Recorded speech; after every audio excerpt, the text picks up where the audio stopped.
Okay, we should be live shortly. Well, I got the thing come up. You have the keys?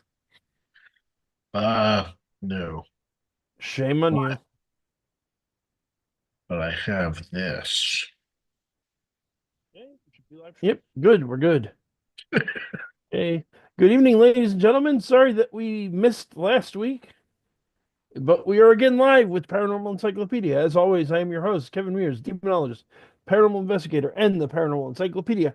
I am joined by Ryan McKinley, vampire author and godfather of thrillers. Vampire Thrillers. Yeah, vampire paranormal thrillers. It changes every. That's why I can't use it as a title because I can't keep straight on what I'm calling it. Fair enough. Okay, and ladies and gentlemen, just bear with me a moment. I am posting links. Um, Brian has yet again failed in his main task here and forgotten to have his keys handy to jangle for your entertainment.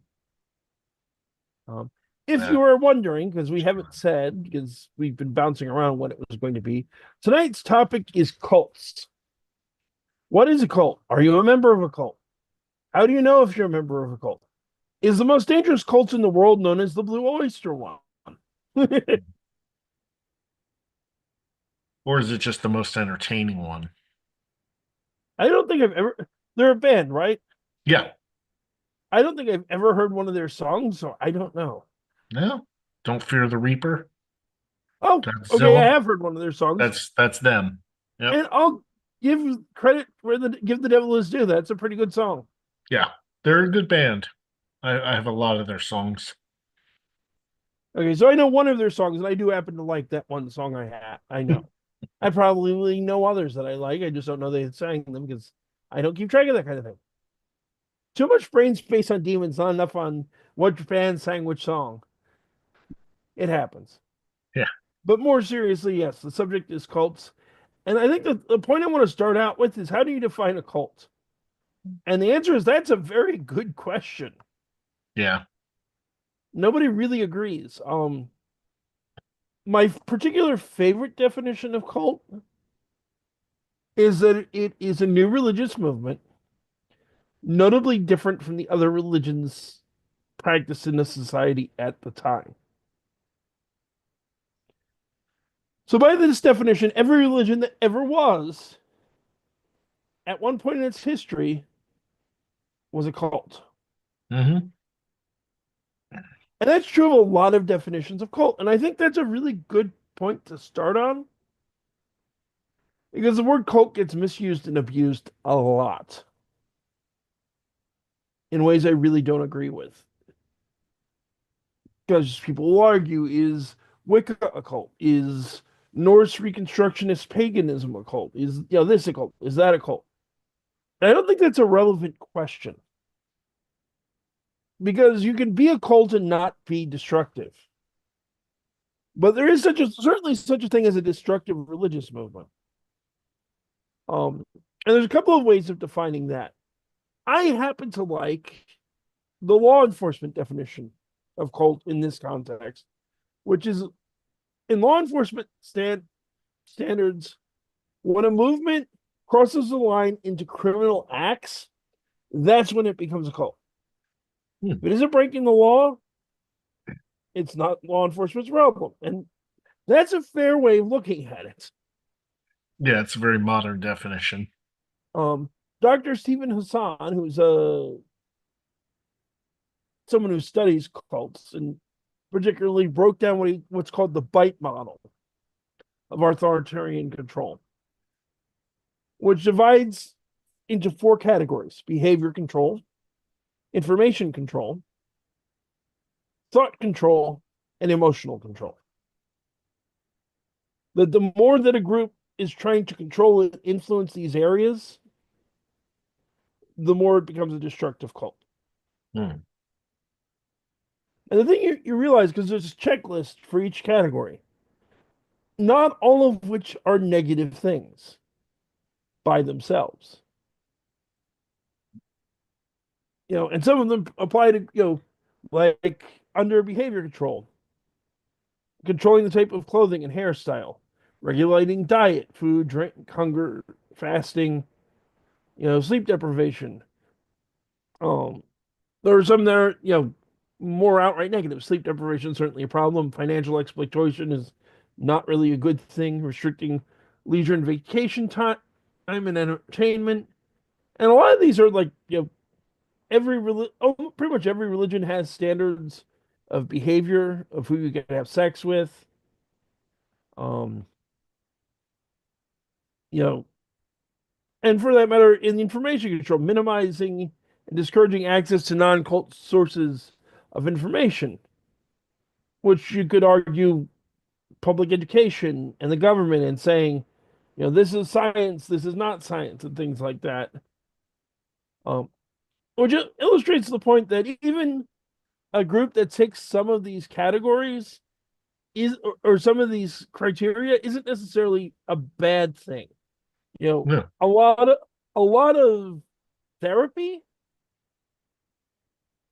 like takes many or even most of these categories because you are trying to alter behavior. You're trying to alter the way people behave and look at the world. Alcoholics Anonymous. Yeah, That's very much behavioral and thought control in a benevolent sort of objective. yeah. There, and there are issues that can be raised with and are raised with Alcoholics Anonymous. And you'll notice a lot of cults take, Scientology very famously takes issue with psychology and would argue psychology and psychiatry are cults because they do, because, yeah, psychiatry is using drugs to manipulate emotions. Hmm. It's to help a person, like, giving antidepressants to somebody suffering from depression. Yeah. But the point I'm getting at is the line starts to get fuzzy, which is why I like the simplicity of the law enforcement definition of are they breaking the law? If they're not breaking the law, leave them alone. You're probably better off leaving them alone under the First Amendment and freedom of religion. Freedom of religion is not freedom of religion except if we call it a cult, nor should it be.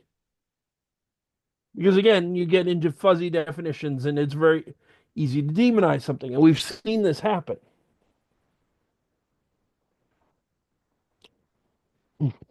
I like, again, Teresa Hall, one of our regulars, saying she likes the bite model. Again, I do too. I think there's a lot of value there. And I would say, folks, you can go and look the bite model up online very easily. And if you're part of a religious group or a political group, because realize not all cults are religious in nature.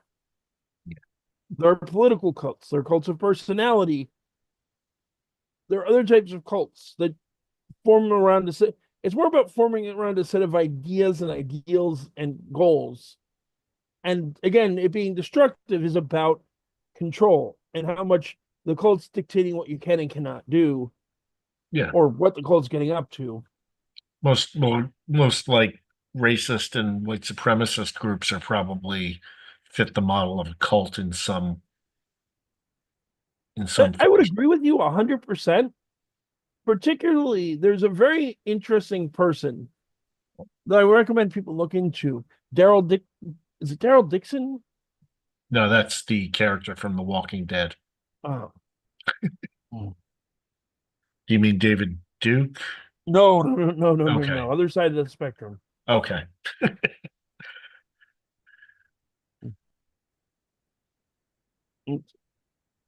Daryl Davis. Okay.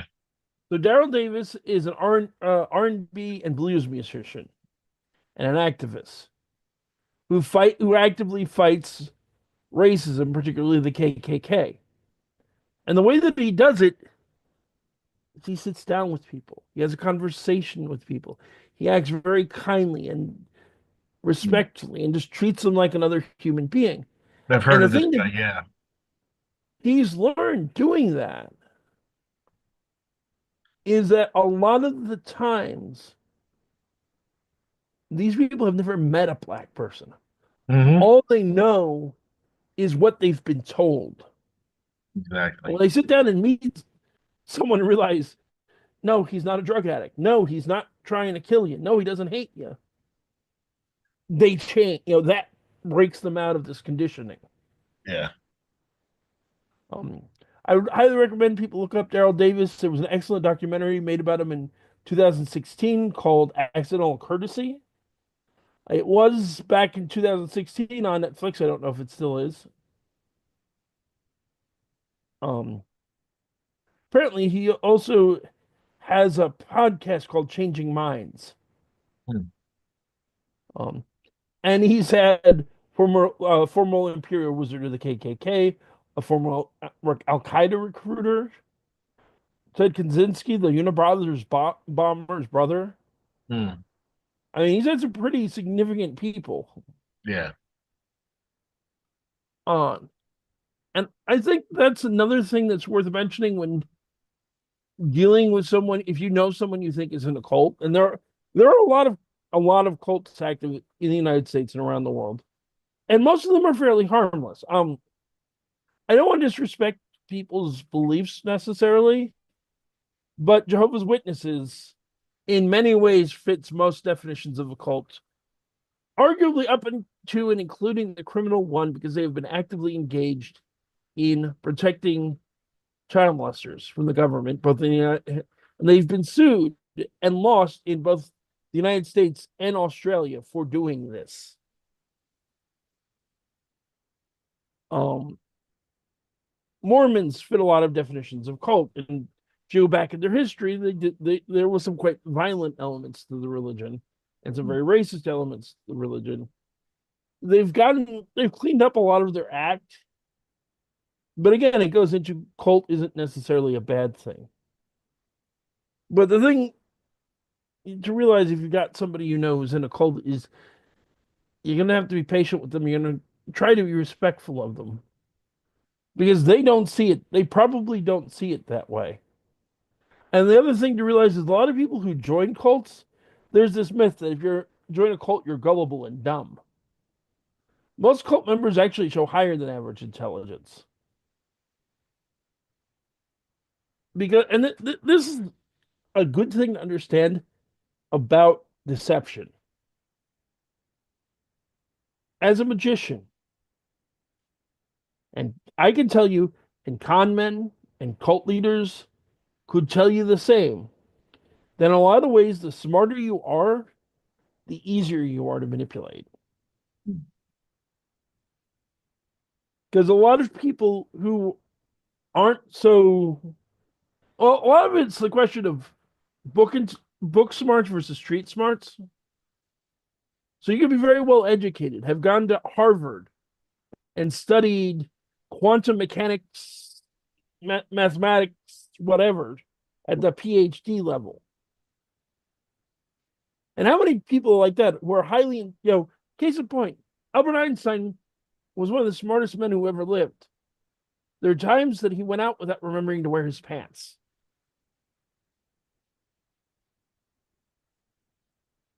And that is part of why smart people are easier to manipulate, because very intelligent people are thinking about the mysteries of the universe, not the day-to-day average thing. The average, the person who has to work every day for a paycheck, the person who can't, calculate pi to the 1 millionth decimal, isn't worried about this big lofty thing. They're worried about, how am I going to pay my rent? Hmm. So they have a more practical, real world experience. And the other thing is, con men and cults and magicians take advantage of the education. They play into the fact that despite the fact that educated people are often more likely to realize how little they know, a lot of educated people are a little arrogant about it. They know how much more they know than the rest of us. And you could play on that. You could talk about, perfect example. And I let me be clear. I'm not accusing Deepak Chopra of being a cult leader. That said, look at how he talks about quantum mechanics in ways that any physicist will tell you are nonsensical. Now take somebody who's taken a couple of courses in physics, maybe read Stephen Hawking's um I keep forgetting the name, the first book he wrote, the one that was for Brief, lay people. brief history of time. Yes, who read A Brief History of Time, or there's a book by Neil deGrasse Tyson, Physics for the Everyday Person or something like that. Hmm. So they know a little bit about it. And you can take that little bit and you add to it, and they start to think you have something. I mean, this is how things like whatchamacallit, The Secret gets so popular. Because you tie it into things people think know a little bit about.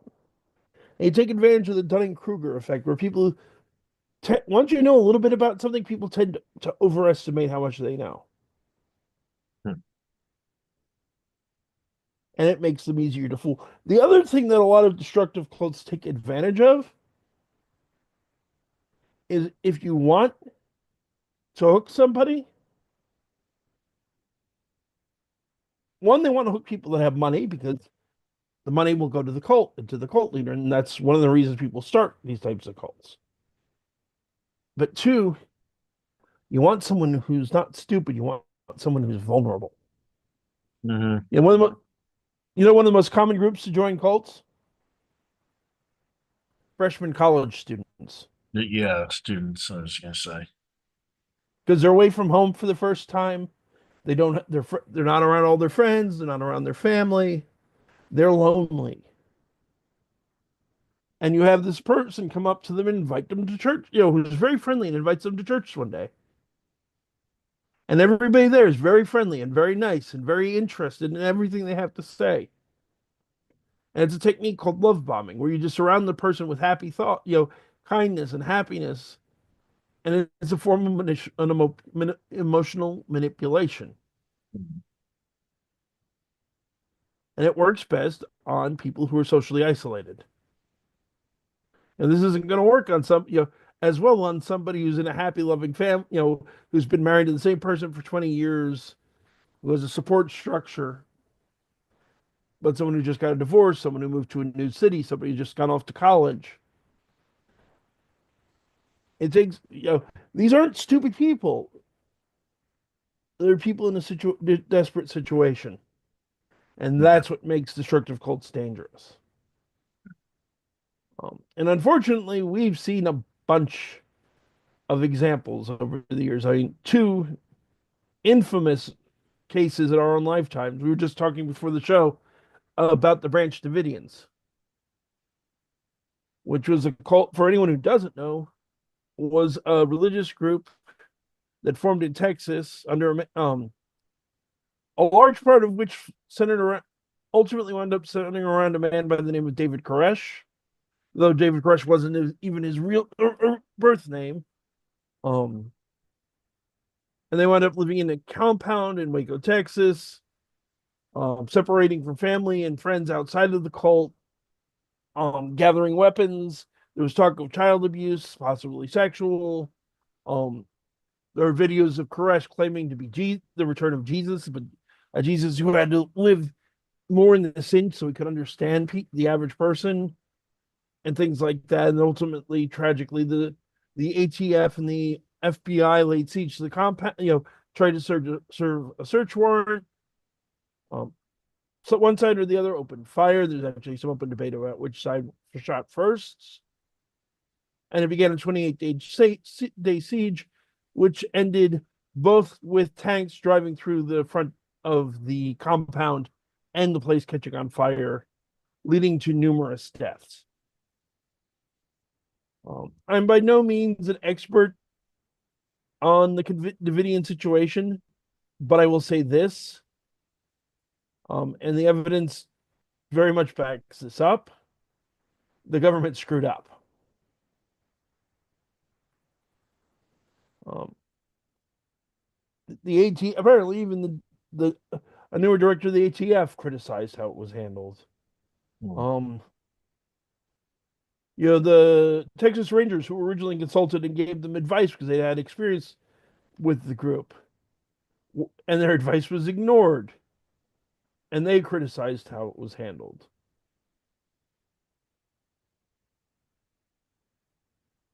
Particularly, it's sad because we know from audio recordings that at the point that the fire started, Koresh was actually in, and his original name was Vernon Howell. Um, was in talks to try to at least get the children out, and the whole thing just ended horribly. Yeah. Yeah, Before that, and of I course, want to. you had Jonestown. Oh God, yeah, I was just about to touch about that. One of the greatest cult related disasters in American history, and the greatest loss of human life out of wartime before up till 9/11 in the United States, or related to U.S. citizens, I should say, because it was in South America, not in Guyana, Yeah. not the United States. And here's the other thing to realize about cults. And um, Jim Jones, the leader of Jonestown, is a really interesting study in a cult leader. Because the thing is, it'd be easy to say Jones was a cackling supervillain from day one. He wasn't. He was a socialist. He was outspoken supporter of civil rights.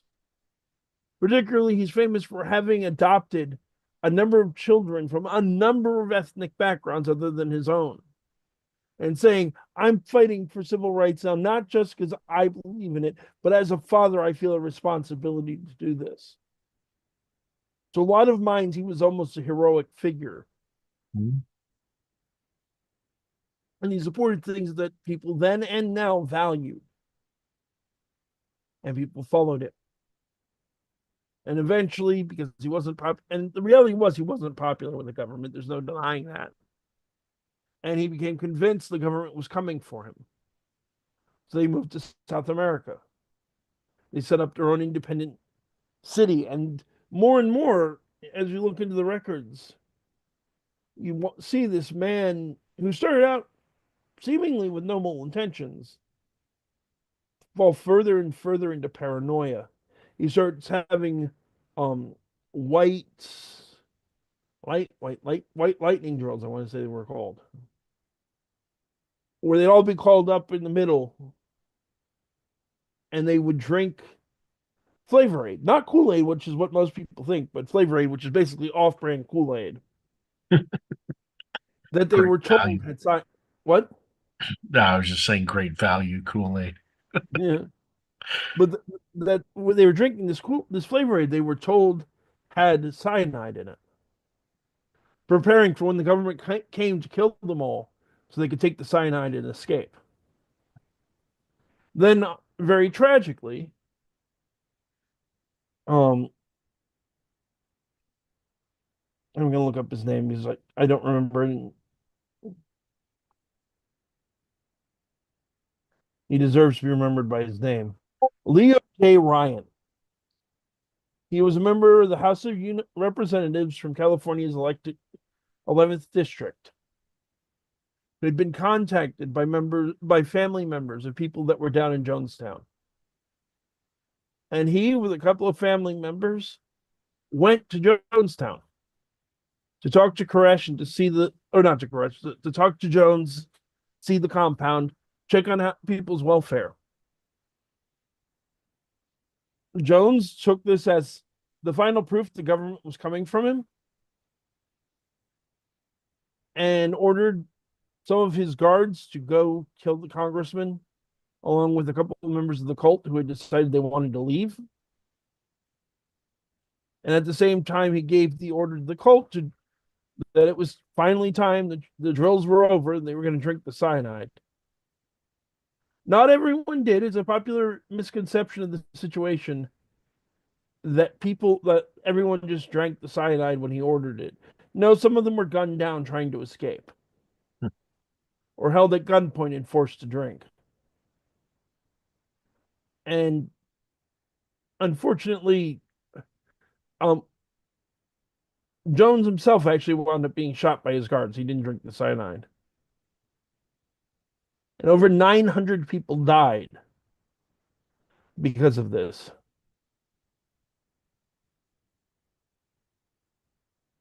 I happen to know that they were ultimately taken to a hangar in Delaware, which served as the first makeshift morgue. And Teresa Hall saying she actually saw this on the news and how surreal it was. I mean, I'm 48. I'm a little young to remember Jonestown. I do remember watching the Waco siege, Yeah, me too. but I will say for the record to honor the dead, Leo Ryan, in my opinion, is a hero who died as a hero. Apparently, his aide survived the attack and actually went on to become a congressman in her own right. But I'm the first. Anyone who's listened to this show knows I'm the first one to defend people's right to believe what they choose to believe. But yeah, you've got to be careful for this kind of thing for ourselves and the people we care about. The other one that you can find here online, I want to say they called into the Atheist Experience or one of those related shows, is a call from two members of the Heaven's Gate cult, the group led by Marshall Applewhite that famously also committed mass suicide by drinking poison, as well as abstaining from all sexual contact with even some of the men being castrated.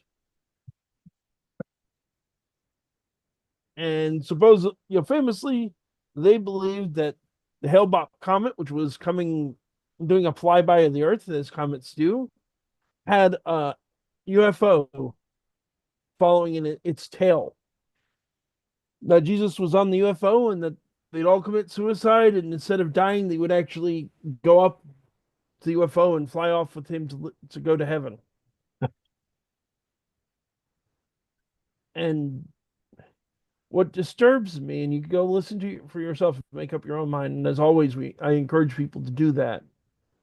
Is you can find believers in that group years after mass suicide, still defending the beliefs that still believe that those people who committed suicide are off in outer space. Space Jesus. Yeah, and that's just horrifying to me. Yeah. I mean, as people could say, and some atheists would, and maybe even some members of cults would. Who am I to judge? I believe 2,000 years ago, a dude was executed by the Romans and came back to life 3 days later. And yeah, I do, and yeah, I'll admit I can't prove any of that. On the other hand, my religion doesn't tell me to commit mass suicide.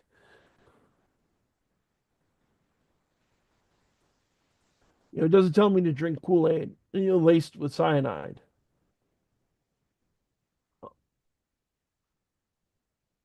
There's a difference. There's a reality of, and there are cults that do 100 other things people don't think of. You guys want an example of something that operates very much like a cult that almost no one seems to think of it as cults? Multi-level marketing,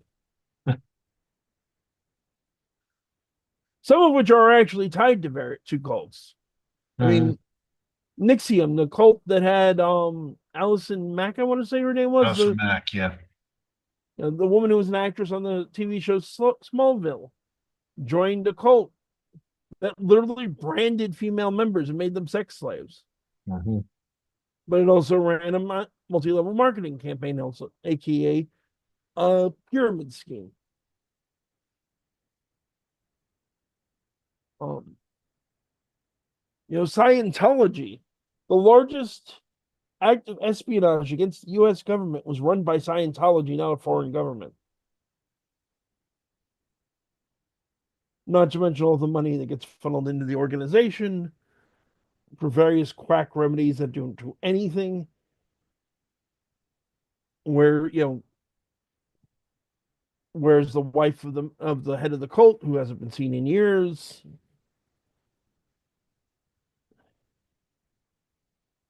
And you want another one, people from our lifetime that I think a lot of people don't realize, and for that matter, also still exists.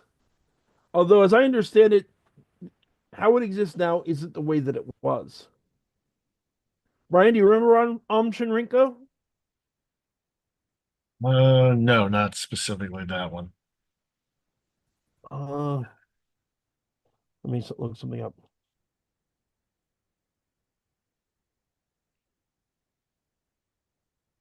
In 1995, members of a terrorist group and also a cult released the nerve toxin sarin gas Oh, that one. Yeah, it was in Japan. I on never. 3 lines of the Tokyo's metro Yeah, during rush hour. Killed 13 people, injured 50 more, some of whom died, and temporary vision problems for nearly 1,000 more.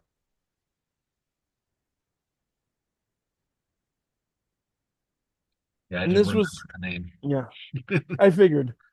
But the group was led by a man called Shoko Ashihara, um, who already carried out terrorist attacks using sarin, assassinations, um, who claimed himself to be both the reincarnation of Jesus Christ and the reincarnation of Buddha.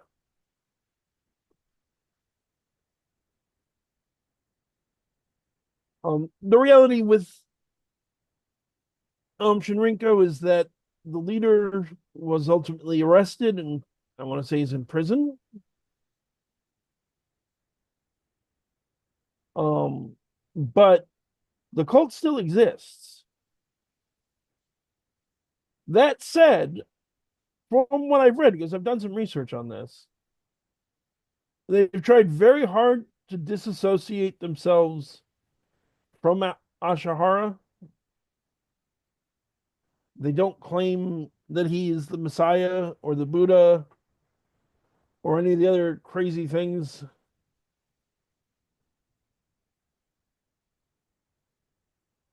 So, okay, I looked it up. So, he was convicted of the gas attack and also some other crimes. He was sentenced to death in 2004.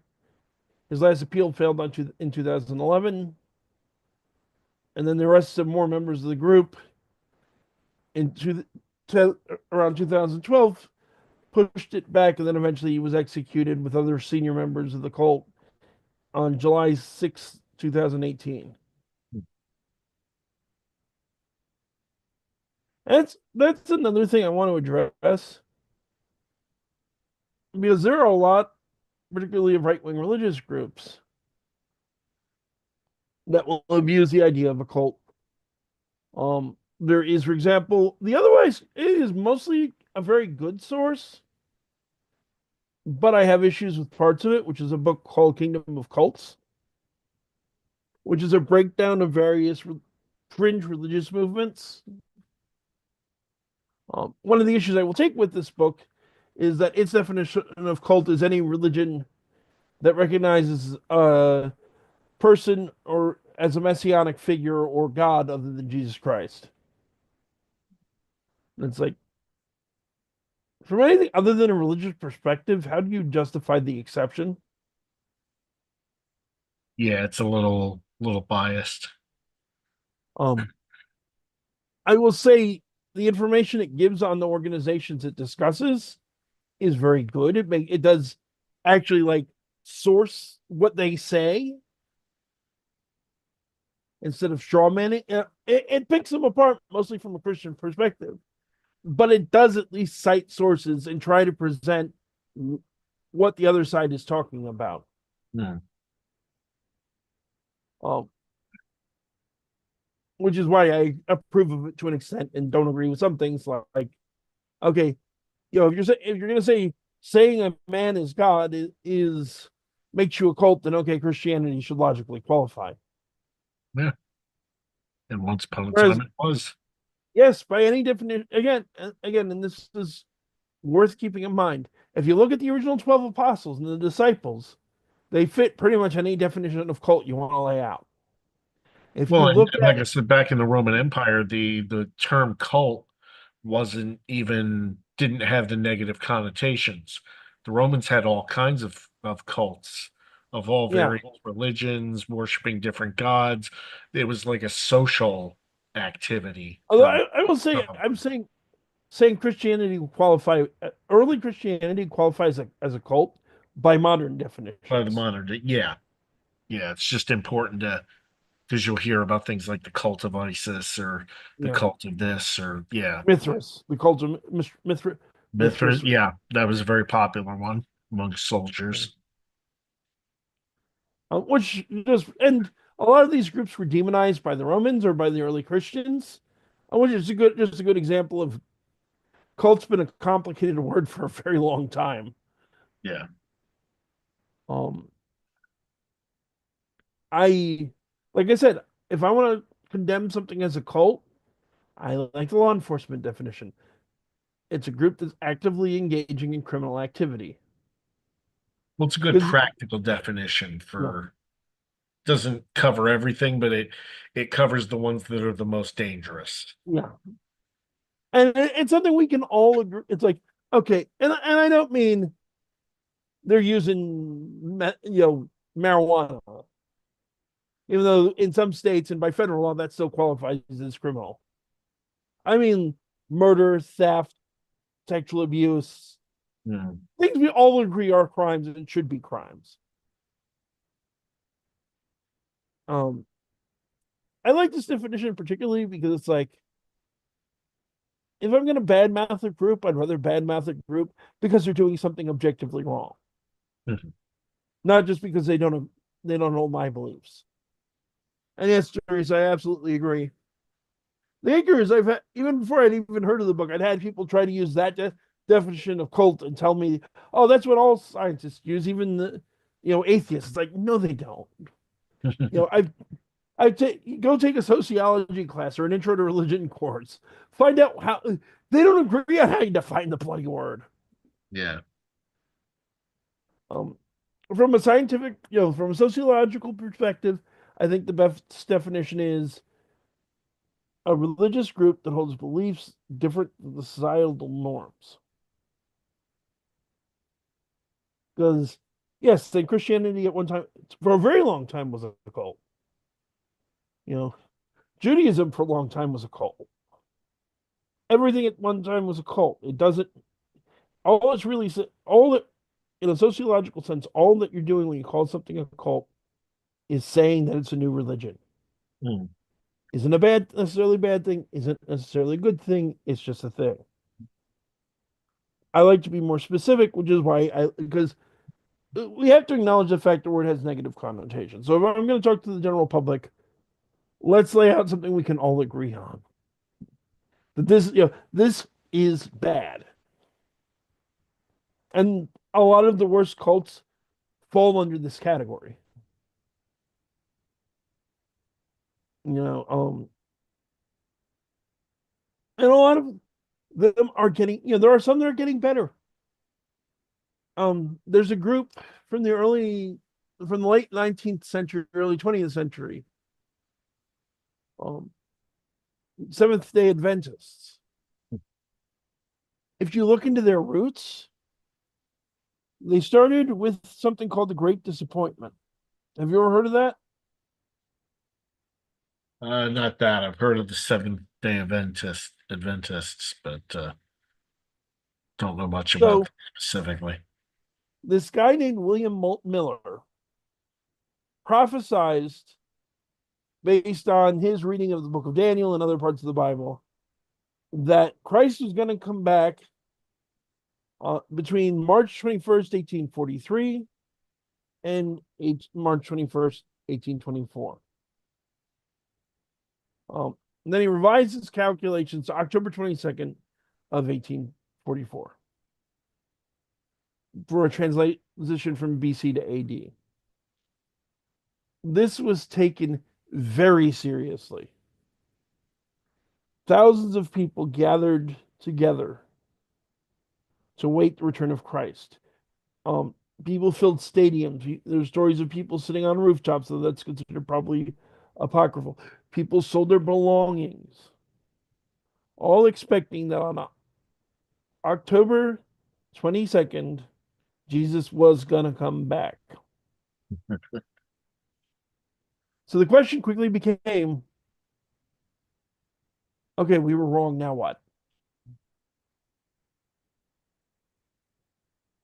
And a couple of things happened out of this.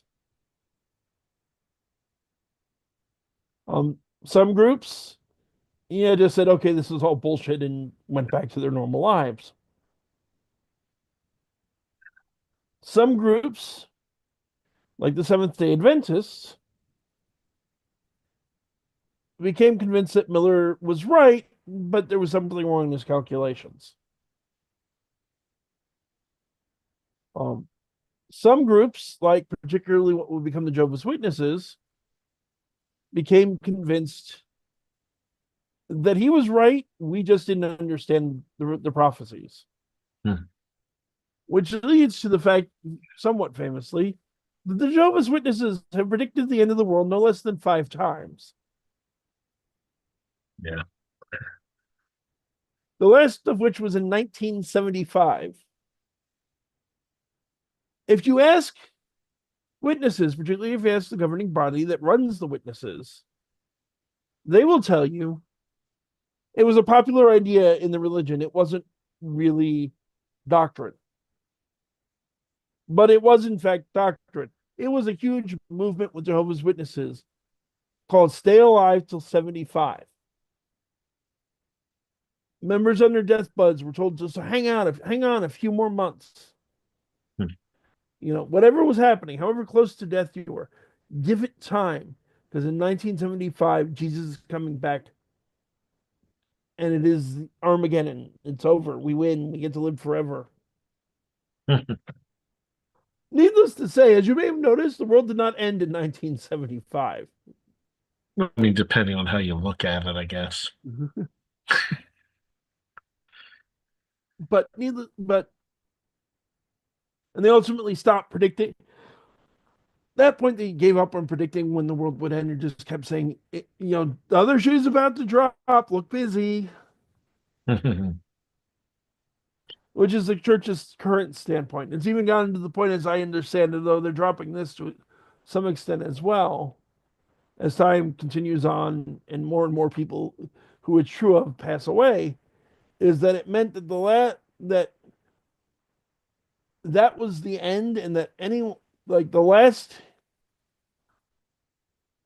the person who would live to see Christ return was born had joined the church by 1975. So that the world would end by the time the last person who was alive for that survived or passed away. Yeah. Needless to say, they're passing away because age is a thing, one by one. What if what if they were right and Jesus did come down several times, but he just keeps looking around, seeing how things are, and just going straight back up? Is it the hell with this? There's the one author who actually My wrote a short irreverent take. story that it suggested, yeah, the world did end. We just don't haven't cared enough anymore to notice. Yeah. That's why society's kind of stagnating and even going backwards. It's But just like no, the it's over. Matrix said, humanity reached its peak in the 1990s, and we've been in a simulation since then. Yeah. And if you do a minimal amount of work, you can find dozens of other people. Predicting the end of the world has been popular for thousands of years. Yeah, particularly on the big anniversaries. Well, the very first group that was convinced the world was going to end, they knew when the world was going to end, were the first generation of Christians. Mm. Because Christ said, there are those among you now who will not taste of death until they see me return in my glory. So they all assumed, be right back. Yeah. One of them, at least one of them would still be alive when Jesus came back. Needless to say, no one came back.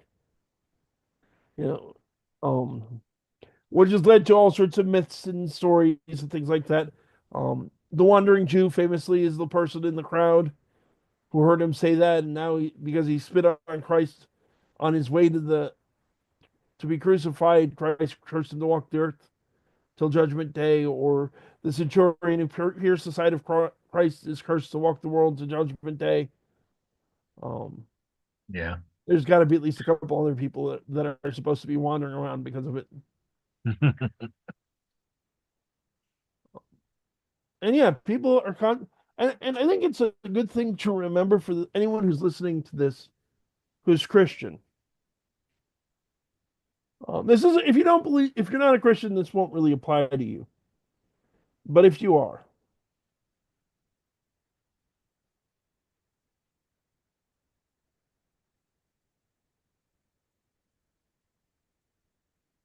and I say this because a lot of cults have made a big deal of saying they know when the world's going to come to an end, which is Matthew 24:36, which will go with the English Standard. But concerning the day and hour, no one knows, not even the angels of heaven, nor the Son, but the Father alone. So the Bible says no one knows when Jesus is coming back. If somebody tells you that Jesus is coming back next week, remember the Bible says they're wrong. Jesus said they're wrong. Mhm. I personally have my own pet theory, which is in no way meant to be prophecy, it's just a joke, that one day in the future, when no one has predicted the end of the world for at least a year or two, that's when it's going to end. Just on a day that comes out of the blue that nobody's expecting. Because, I mean, if you were God, wouldn't you do it that way? I would. That or maybe like the day, get some big prediction, another second great disappointment, and have it the day after. It's like, oh, sorry, you missed it by that much. Yeah. Gotta be a surprise. I obviously, again, joke. I do not claim to know when the world's going to come to an end. I don't want the responsibility of knowing if it, even if it was possible. No thanks. I'll pass. I would Um, hope our viewers are smart enough to figure that I'm one certain out. our viewers are smart. Anyone who's smart enough to watch my channel, I think is smart enough to know better. But just in case, somebody's watching in the background while one of you watches this and is worried, just to be clear. The closest I come to predicting when the world will end is in approximately 4.5 billion years when the sun goes supernova. Mhm. Because unless something happens to change things, we're kind of boned when that happens. Uh, luckily, we probably won't be here. Oh, almost certainly not. Uh, but the wor- the world coming to end means the entire world, not just humans. Right. And the sun going supernova will destroy anything else that's here at the time. If so, including the planet itself eventually. So yeah, sooner so at the very least, the rock we're sitting on at the moment won't be here in around 4.5 billion years, give or take. Except we all move off planet, and then Earth becomes this whole nostalgic thing, and then they use satellites to hold the sun back until finally the money runs out.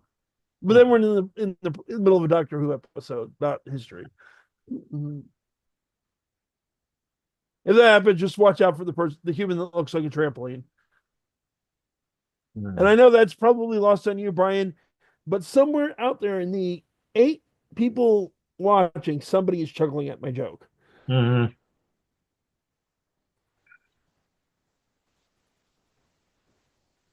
We're actually getting to a pretty good endpoint. I Yeah. think I'm going to take the moment to announce a new series that I think I'll be doing hopefully in the next week or two, which is going to engage one of my passions that is not the paranormal, nor is it gaming.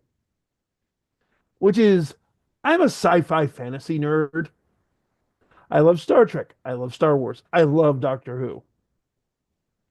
I have since I was a kid. And you know what gets me? What annoys me about sci-fi fans right now is how they go, "Oh, but sci-fi is woke." It's like, have you ever watched Doctor Who? Have you ever watched freaking Star, even original series under Gene Roddenberry, Shatner and McCoy Star Trek? It's not only is it very socially pro-social, what's what I'm looking for? Progress. It's progressive. It's not even subtle about it. I mean, I'm all for promoting socially forward ideas, but when you watch, and admittedly, this is next gen, all along the Watchtower, Yeah. it's not subtle about the pro-abortion message. And let's not get into the whole Irish stereotype thing. When you watch episodes of Deep Space Nine or Star or Next Gen or original series, the whole episode. Not actually true, Teresa, and I'm getting into that. She said first interracial kiss in history. Star Trek is not the first interracial kiss on television. That would go to one soap opera or another. I'm not certain which, but it was an important one. But there's a whole episode about a war between the aliens where the left side of the face is white and the right side is black, and the other and right side is left side is black and right side is white. It's like that's not a subtle commentary on how stupid racism is. You know, there's Picard giving speeches in Next Gen about the benefits of communism. Sci-fi has always been what we would call woke. And that's the point I want to make, is looking at classic science fiction and pointing out that this kind of morality, this kind of thinking is nothing new. The things people love and get nostalgic for. Classic Doctor Who, classic Star Trek, classic Star Wars still did it. Just like they do it today, and often they weren't subtle about it then either. I haven't come up with a name for it yet, but that should be coming soon. Probably on this channel, just because I don't want to spread out. But it should be fun. I'm not unfortunately going to be able to use a lot of clips because of a whole copyright issues but also at the very least I plan on sitting down, watching the episodes, making notes, and trying to do at least okay, watch this at this point and give a timestamp and see what I mean, type of things. And it'll be a giant excuse for me to geek out and have some fun with my other passions other than ghosts. So check it out. Brian, do you have anything coming up you want to plug? No, actually, I all of my appearances and things that I was doing have passed. The next thing that I know about isn't until like November. Fair enough. Although I will remind people, since you didn't think to, that you do have a new book out. Oh yes, yeah. I forgot it's Dead Money, it correct? almost doesn't feel new. Dead Money, yeah, it almost doesn't feel new anymore because it's been a couple months, but it is still new, I guess. It's still pretty new. I highly recommend everybody go to Amazon and pick up a copy. And no, Brian doesn't pay me to plug his books. I just do. Um, but I think that's going to wrap it up. I do want to make a couple of comments that I constantly forget to make, which are if you enjoyed what we did and you want to see more, please take the time to like, comment, and subscribe. Maybe share it with your friends. If you didn't like what we just did, please feel free to tell me in detail in the comments why I'm wrong and what a big stupid idiot I am. Um, I will ask that you not get into profanity or bigoted, don't get into this you're gay, woman, whatever comments. But if you want to criticize me other than that, go ahead. I'm a big boy. I can take it. I'll probably laugh and comment back. Teresa Hall is saying, "Hi, Brian. Still waiting for you to stream. To stream what? But take the time to tell me why we're big fat stupid heads in the comment. Feel free. Um, and share it with you, and make sure to subscribe and share it with your friends, so your friends can come tell us what big stupid heads we are, and then you can Yeah. tell us what big stupid heads we are when we do future videos. That won't help us in the algorithms at all. So yeah, feel free. Other than that, please, if you have any questions, if you are currently experiencing paranormal phenomenon and need help, my email is in the description.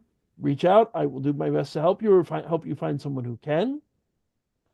Um, if you like what we're doing and you want to support us, please also consider going to our Patreon, which is patreon.com/demonology. Also in the description, patreon.com/demonology, and kick us a couple of bucks. Brian and I both work regular jobs. This is a labor of love, but it isn't a free labor of love. So a little help is always appreciated if you can afford it. If not, again, like, comment, subscribe always helps us out. But that's going to do it for tonight, ladies and gentlemen. I want to thank you all for joining us. This is Kevin Mears saying good night and God bless, and Brian McKinley. Saying live long and prosper And and keep keep, your fangs sharp. yes. And your pointy ears sharp too. In deference to the sci-fi thing, I figured I'd throw in No, I respect that. something. But we'll do it for tonight, ladies and gentlemen. Thank you all for joining us, and God bless. Tune in next week when we will be talking about something. Let's see.